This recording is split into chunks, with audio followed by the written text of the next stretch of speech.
Hello, this is Mr. Delamorte. Today we are going to talk about topic 6.11, integration by parts. This is the follow-up lesson to U substitution. So this will be the second technique of integration that we are going to learn. And ultimately, we're going to try to use this method of integration when we have a product of two functions that seem relatively unrelated. For instance, if we have a power function times a log, or if we have a power function times an exponential function, exponential times trig. So you can see three examples at the top of my worksheet here. And where does integration by parts come from? Well, if you remember way back to semester one, you probably remember the product rule. Okay, so what integration by parts is basically the inverse of product rule. Okay, and that's what we're going to go through. So you can see kind of where it comes from here if you want to take a look at that a little later. But this is the main idea. Okay, when we do integration by parts, we are going to integrate u times dv. I'm sorry, u times v minus the integral of v times du. For some reason, people always remember uv minus voodoo, okay? The integral of voodoo. So we're going to talk about it. I'm going to show it one step at a time, okay? But we have all these letters. We have u, we have v, we have all this stuff. I made a kind of an acronym, if you will, to help us or to assist us on what to make u and what to make v. So when we're trying to decide what u is, we're going to let u be first primary. If you have any logs, that's my u. Second, if you have any inverse trig, then that would be my u. Powers, u, exponential, and then trig. So this is kind of my hierarchy, if you will. So again, you're going to see kind of this process in a minute, but I know some students get confused, like how do you know what to make u or what to make dv? We are going to use this hierarchy here. So let's take a look at an example. We'll go through this slow. Feel free to pause, rewind. Ultimately, we are going to just do the backwards version of product rule. So here's how it goes. I have x, oops, hang on. All right, x times e to the x dx, right? So I have a product of two things here. So what I'm going to do is one of them, this is a power function, and this is an exponential function.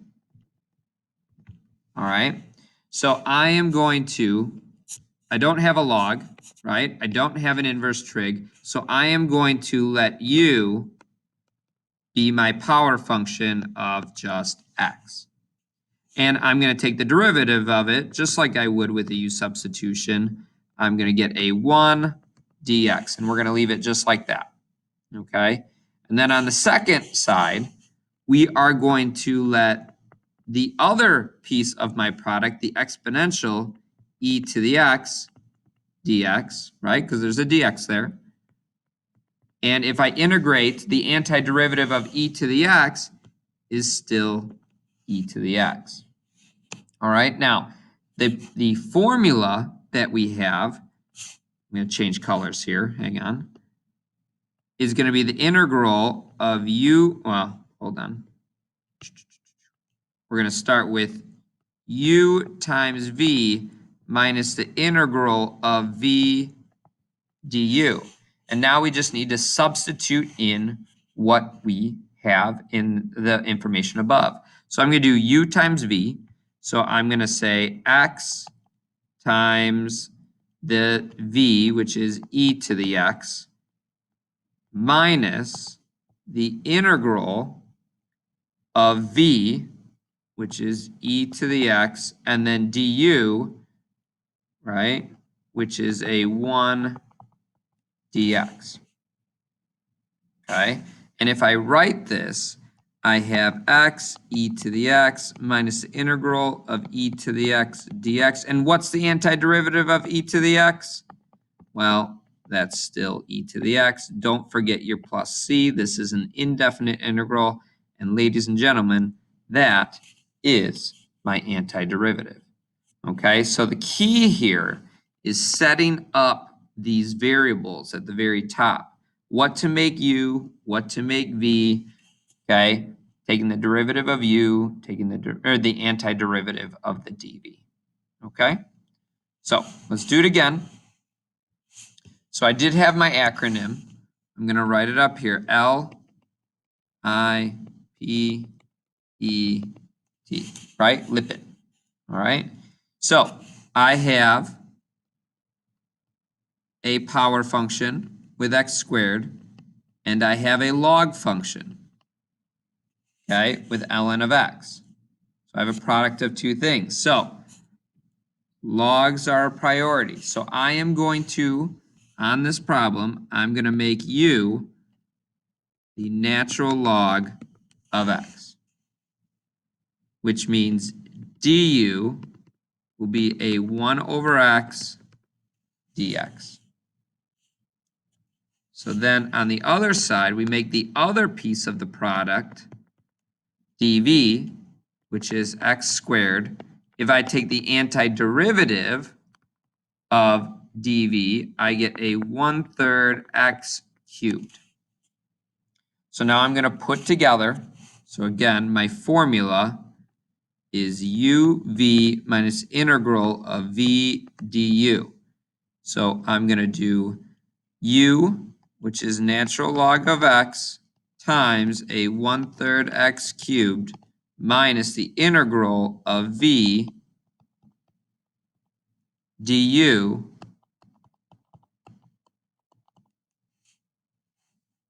and if I make this look a little better, I'm going to call this a 1/3 x cubed natural log of x minus the integral of, now if I multiply those together, I get a 1/3 x squared. So if I take the antiderivative of only the second piece, so that's going to now give me a third. If I multiply 1/3 times 1/3, I get a 1/9 x plus c. And ladies and gentlemen, that is my antiderivative. Okay? Now I do have an interesting one here. This one is kind of hidden. It's kind of difficult to figure out how to do it, but I want to do the arc sine, the antiderivative of arc sine, right? So we do have our acronym, right? We don't have any logs, but we do have an inverse trig, right? Because this integral is sine inverse, right, of x dx. So what I'm going to do, this is kind of interesting, I'm going to let u be sine inverse of x, which means du is going to be, the derivative of sine inverse is 1 over the square root of 1 minus x squared. And then this is still, believe it or not, a product. It's being multiplied by a dx. Everyone always forgets about that dx. So this is the same thing as saying 1 dx. So the antiderivative of 1 is x.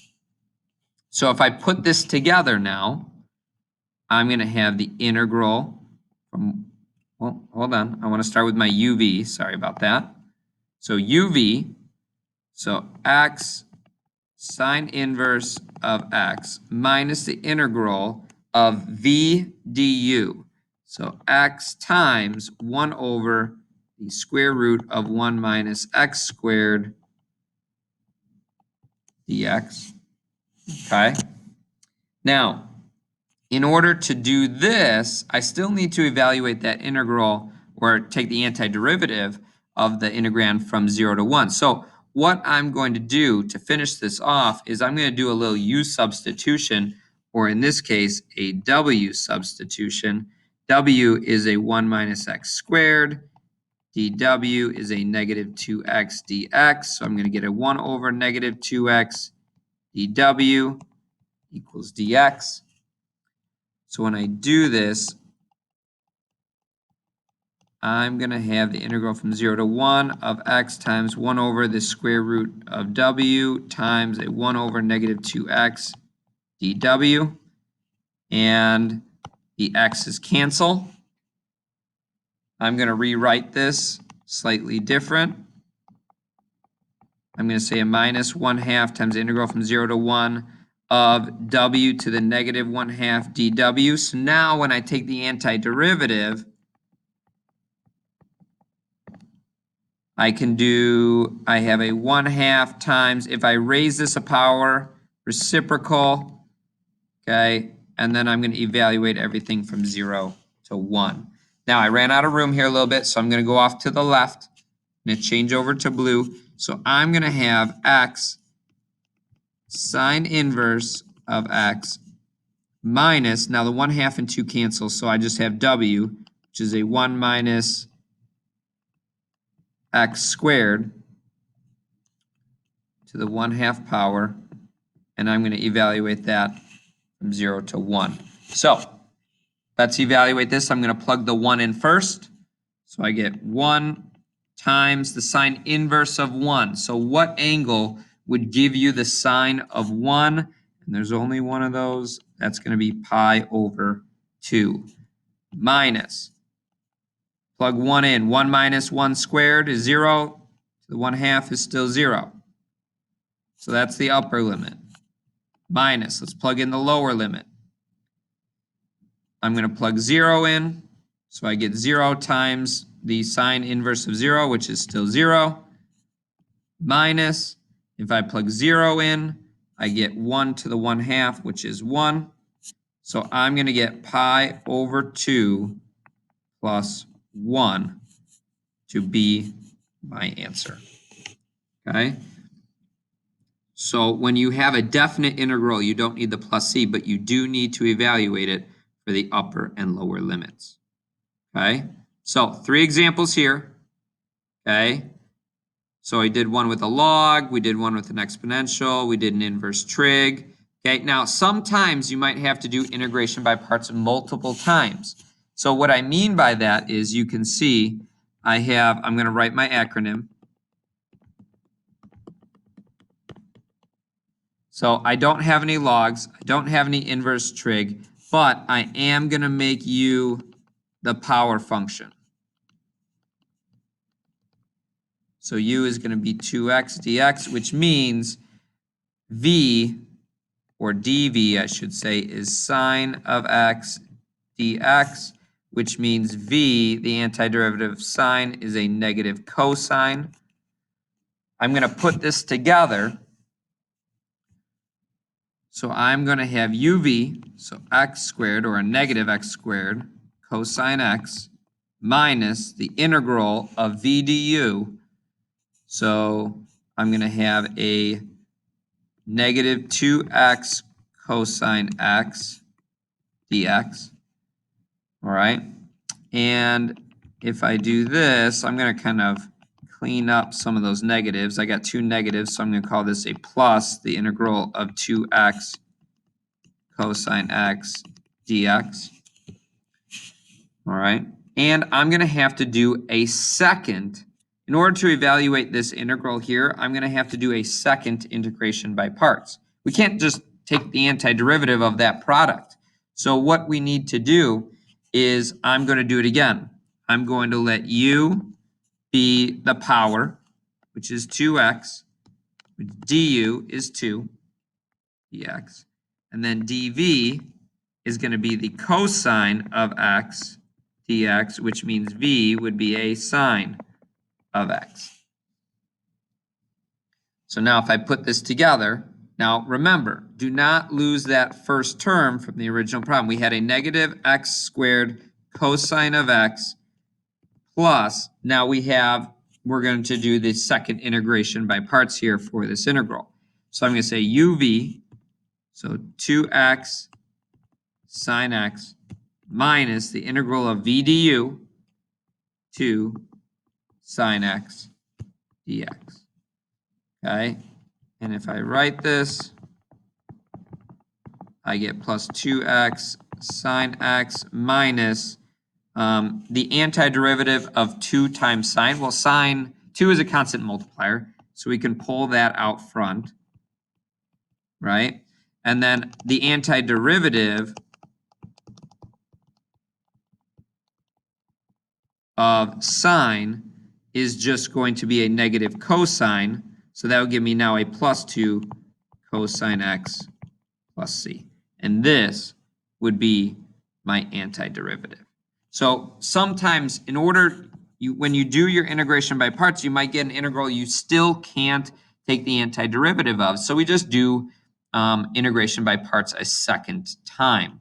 Now, there is a method that you can use to do a repeated integration by parts. Okay, it's something called tabular method, but there's a kind of a catch here. You can only use tabular method if you're letting u equal a power function. Okay, and what I mean by that, if you look, I don't have, for example A, for number 5, I don't have a log, I don't have an inverse trig, but I do have a power.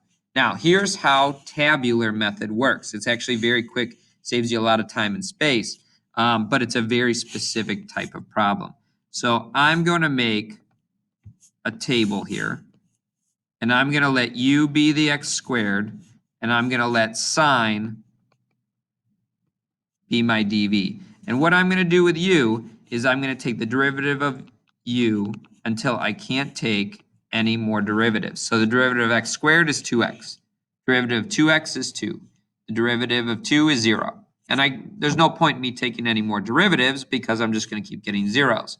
So now I want to do the antiderivatives for sine. So the antiderivative of sine is a negative cosine. The antiderivative of negative cosine is a negative sine. And the antiderivative of a negative sine is going to be a positive cosine. Now, watch how I put this together. This is super cool.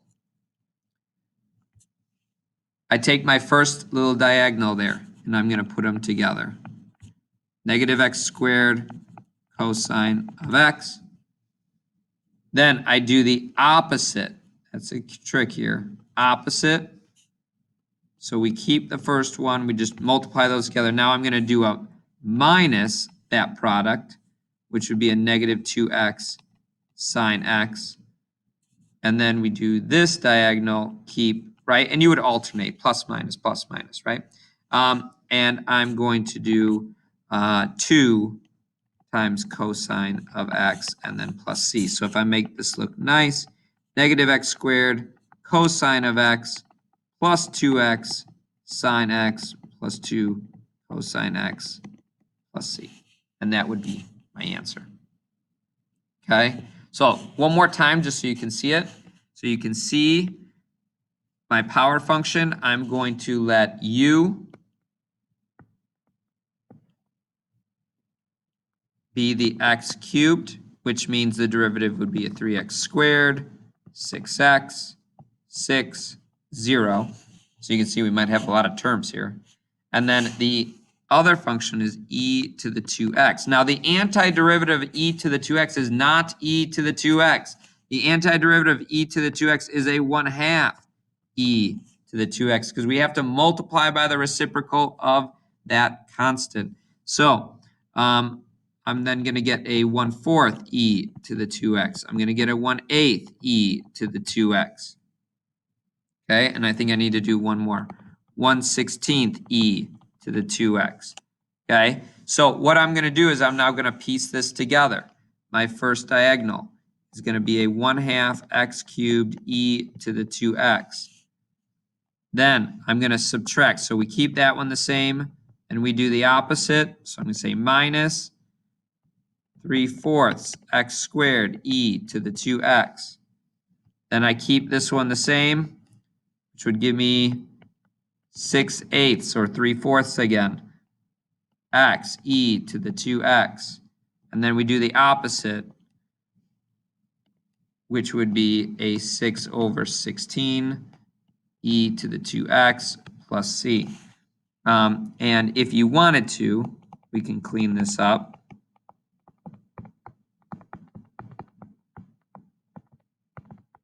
Reduce all these fractions. And if this was on a multiple choice AP exam, they would probably factor out an e to the 2x as well.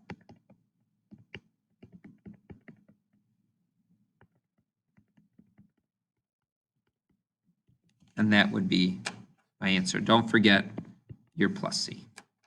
Okay? So that would be my antiderivative. All right, now there is one more problem. I typically don't test it, but I did want to show it. So it's what I call a cyclic problem.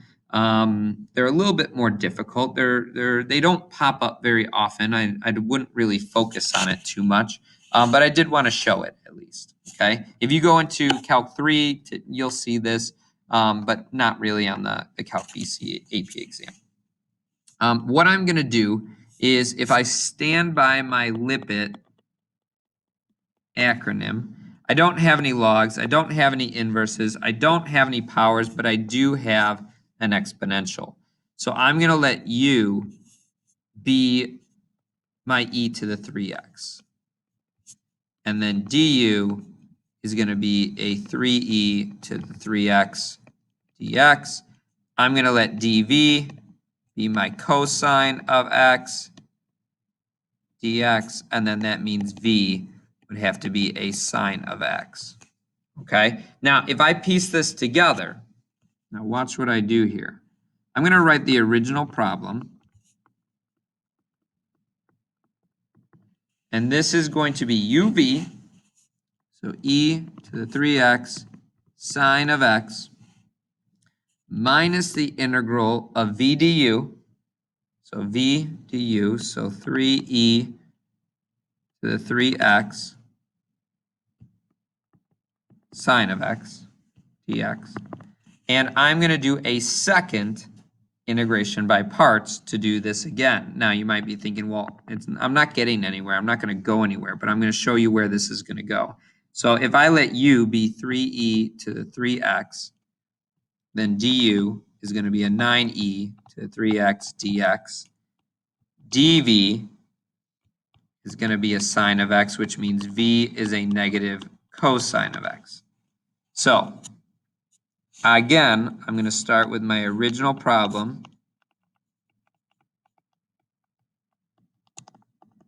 Equals e to the 3x sine of x minus, now if I put this together, be very careful with your negatives here, uv, so negative 3e to the 3x cosine of x minus the integral of vdu,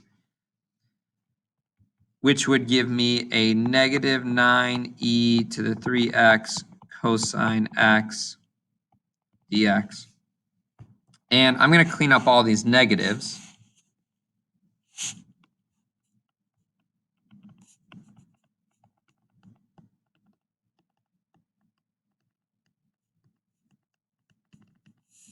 So I'm going to say plus 3e to the 3x cosine of x. Also distribute that negative here, so it would be a plus. Actually, I got two negatives. This negative from the 9 needs to come out, and I'm going to distribute that negative inside, so it's still going to be a minus 9e to 3x cosine of x dx. Now, watch what I do here. This is going to be weird.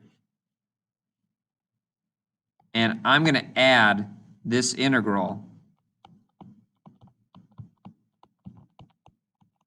to the other side. Now notice I did take a 9 out. 9 is a constant multiplier, so you can take that out. But if I add 9 of these integrals to the other side,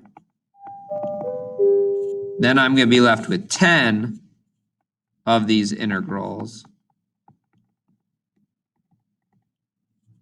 equals e to the 3x sine of x plus 3e to the 3x cosine of x. And then I can divide by the 10. And if you notice, I have my original problem is going to equal e to the 3x sine of x plus 3e to the 3x cosine of x all over 10. Now you can put a plus c at the end, and that is my antiderivative. Again, a very specific type of problem. This is what I call a cyclic problem. The reason I call it a cyclic problem is because by doing two integration by parts, okay, we actually get back to where we started. And what I mean by where we started, you notice that the integral is the same as the one that we had in the beginning of the problem? Well, if you just move it over to the other side of the equation, you can then divide by the coefficient, and it gives you the antiderivative. Okay, that's the conclusion of my notes today. Integration by parts. Remember, Lipit, super important, and then UV minus integral of voodoo. All right, have a good day. Bye, guys.